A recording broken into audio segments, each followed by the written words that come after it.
ఒక మహిళ క్షణికావేశంలో చేసిన పొరపాటుకు ముద్దులొలికే తన 5 ఏళ్ల కుమారుడు బలయ్యాడు.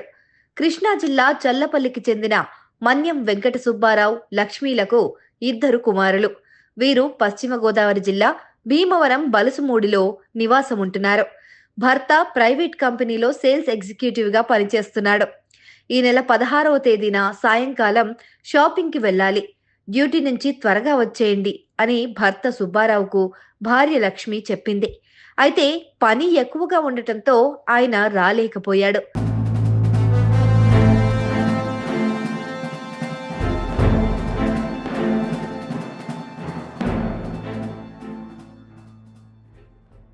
భర్త చర్యతో కోపగించిన లక్ష్మి కూల్ డ్రింక్ బాటిల్లో ఇంట్లో ఉన్న ఎలకల మందు కలుపుకుంది. భర్త పైన కోపంతో కొద్దిగా తాగి మిగిలింది వంటింట్లో పెట్టి నిద్రపోయింది. అయితే కూల్ డ్రింక్లో ఎలకల మందు కలిపిన విషయం తెలియని ఆమె 5 ఏళ్ల కుమారుడు మహారుద్రకాంత్ దాన్ని తాగి నిద్రపోయాడు. పాపం తెల్లవారుజామున రుద్రకాంత్ వాంతులు చేసుకోవడంతో ఎలకల మందు కలిపిన కూల్ డ్రింక్ తాగినట్లు తల్లి గ్రహించింది. వెంటనే చికిత్స కోసం భీమవరం స్థానిక ప్రైవేట్ ఆసుపత్రికి తరలించారు.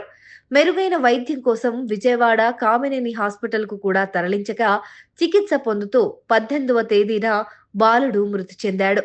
ఈ ఘటనపైన టూ టౌన్ పోలీసులు కేసు నమోదు చేసి దర్యాప్తు చేస్తున్నారు. భర్తను బెదిరించడానికి పోయి అభం శుభం తెలియని తన కొడుకును బలి చేసుకుంది ఆ ఇల్లాలు. ఇప్పుడు కన్నీరు మున్నీరుగా విలపిస్తోంది.